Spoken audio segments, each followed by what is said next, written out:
Hey there! So I actually get a lot of questions asking me about the different nail products that I use to get my nails how they look, if that makes any sense. So I do get a lot of questions on what top coat do you use, well what base coat do you use, or that you recommend that I use so that my nails look as great as yours. And I'm always flattered to hear that people think that my nails are nice, especially since that I don't think I really do my nails all that well. So I just wanted to sort of compile all of my favorite nail products together and sort of share them with you guys so you guys have an idea of like what I use to keep my nails looking the way they do. So I'm going to go ahead and start with base coat. I only rarely ever use base coat, only when I have a really deep nail polish, one that's like super dark, or if there's a nail polish that has a lot of glitter in it. I just want to be able to have a good base that will prevent it from really adhering to my nails and from like causing any staining on my nails and all that junk. So the base coat that I use whenever I do use a base coat is the Sallie Hansen Continuous Treatment Base and Top Coat. And I know it's base and top coat, but I primarily only use this for base coat if I ever use base coat, because I feel like as a top coat it doesn't really work as well and it's just kind of dull. So I really recommend it for a good base coat. But that's pretty much it for base coats. In terms of top coats, I have three that I really like. The first one is Seche Vite, the Dry Fast Top Coat, and I know a lot of people talk about this here on YouTube, but it really is worth picking up.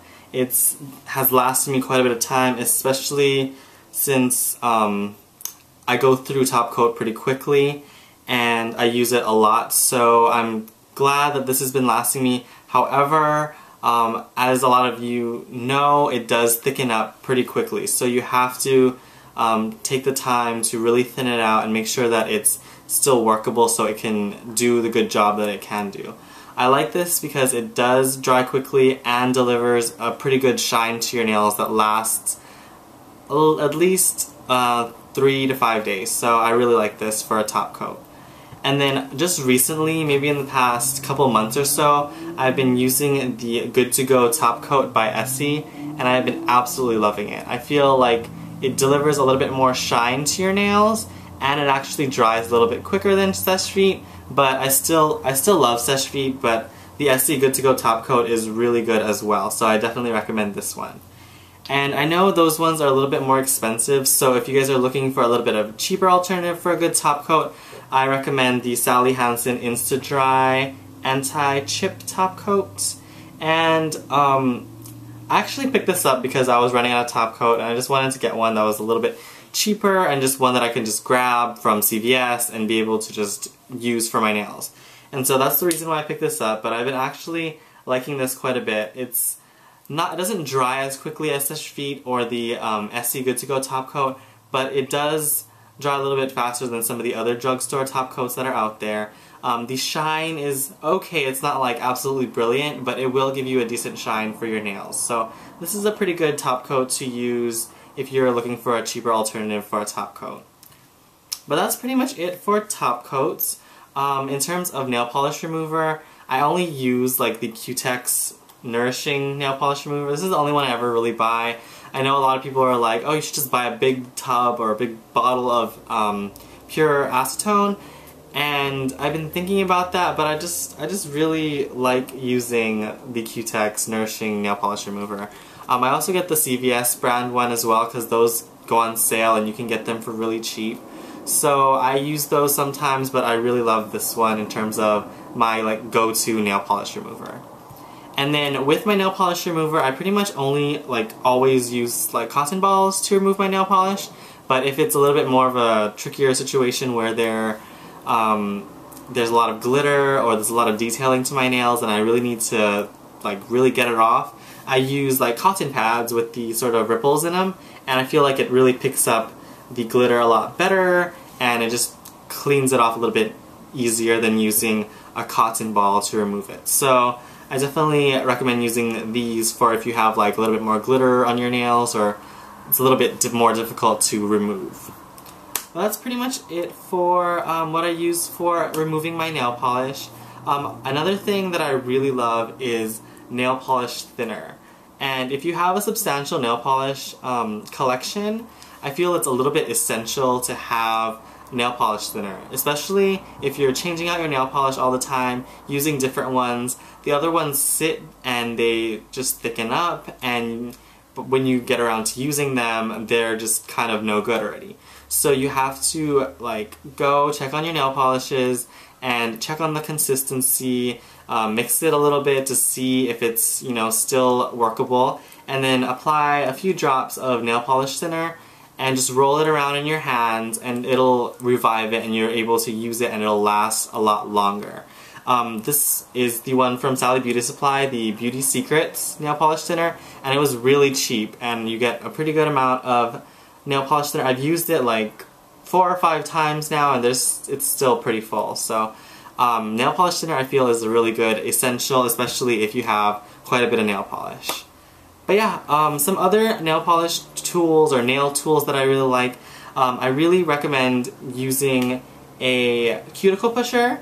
Now, I was kind of stubborn on this for quite a bit of time because for the longest time I was like, oh, you don't really need to fix your cuticles, you can just leave them and you can paint your nails and they'll look okay. But I really like how your nails look when you take the time to clean them up and push your cuticles back and, you know, make them look nice and clean. So I definitely recommend using a cuticle pusher. This one was from Sallie Beauty Supply. It was the 2-sided cuticle pusher. It was like $1 or something, so it was really cheap, but this one works really well, so I like it a lot. And then another sort of nail tool that I really recommend getting is a crystal nail file. Now, I know a lot of people use like emery boards and stuff like that, but I think that getting a crystal nail file is a pretty good investment for your nail polish, like nail tools and stuff like that, because it does a really good job in filing down your nails and it will last you forever because it's made out of crystal. So I really recommend using a crystal nail file to just keep your nails nice and clean, you know, just to round out your nails or make them flat, however you want them, just nice and smooth tips for your nails. So I really recommend using a crystal nail file. But in terms of nail polish clippers or things like that, I really have no preference in terms of that. I just pretty much grab whatever one is available or whichever one is like lying around. I'm like, oh, I need to cut my nails. I just grab it and use it. It really doesn't matter to me because I can always clean it up using a nail file. So that really isn't such a big deal for me. But in terms of like a cuticle clipper, I'm actually looking for a really good one. So if you guys know of any really good cuticle clippers that's not too expensive, definitely let me know down in the comments because I'm looking to buy one because I'm kind of bugged by when your cuticle is just kind of, when you push it back and it gets a little bit bunched up and you can't really trim it because it doesn't really trim with a regular like nail clipper. So I'm looking for a good cuticle clipper. Yeah. Anyways, moving along, something else that I find really important for my nail care products are moisturizing like cuticle lotions or things just to keep your hands nice and moisturized. So what I really love is the Yes to Carrots Body Moisturizing Lotion. And I know this is sort of just like a regular body lotion, but I feel this one is really good for keeping your cuticles nice and moisturized without being really greasy and kind of oily. So I really like this for keeping my hands and my cuticles nice and moisturized. And I really, pretty much just using any hand cream will do a good job. So definitely look into getting hand creams or things just to keep your cuticles nice and moisturized because it kind of bothers me when I see people, their nails are all really nice and then their cuticles are super dry and cracky looking, so it's kind of, but yeah, that's just kind of one of my pet peeves. But yeah, another thing that I really like to use to keep my nails moisturized, or my cuticles moisturized, is the Body Shop Cocoa Butter Moisturizing Stick. And this is sort of like an alternative because it's a little bit easier to kind of just rub on your, because it looks like a, kind of like a big glue stick. And you just twist it up and then you can rub it on your cuticles like this. And then just really moisturize them like that. So I really like this as well. Cocoa butter is a really good source of moisture for your body, for your hands, for your skin in general. So I really like that for moisturizing my hands for my cuticles. Another nail polish, or nail tool, I keep calling them nail polish tools. Another nail tool that I really like is like a brush that you can use to clean up your nail polish. When you're doing your nails, I really like having a brush, like a little flat brush, to clean up the excess nail polish that kind of gets trapped around the outside of your nails or on your fingers. So just to kind of clean it up, you can just get a flat brush like this, and then you get some nail polish remover in like a little bowl or something, and you just dip a little bit inside and you just take a little time to clean off the excess. And I feel like it just makes your nails look a lot cleaner, and it just makes it look a lot more polished and like fresh looking. So I really like using that for when I do my nails. But you can wait for like maybe the next day. The excess will peel off just on its own, but I'm a little bit impatient and I can't wait to just like go out with my nails and they're all like freshly done, so I do take the time to really clean them up. But yeah, I think that's pretty much it for sort of like my nail polish tools and products that I use to keep my nails maintained. Let me know if you guys have any questions concerning any of the products that I mentioned in this video, or if you have any suggestions that I should add on to what I use already. But yeah, that's pretty much it. Thank you guys for watching, and I will see you guys next time. Bye!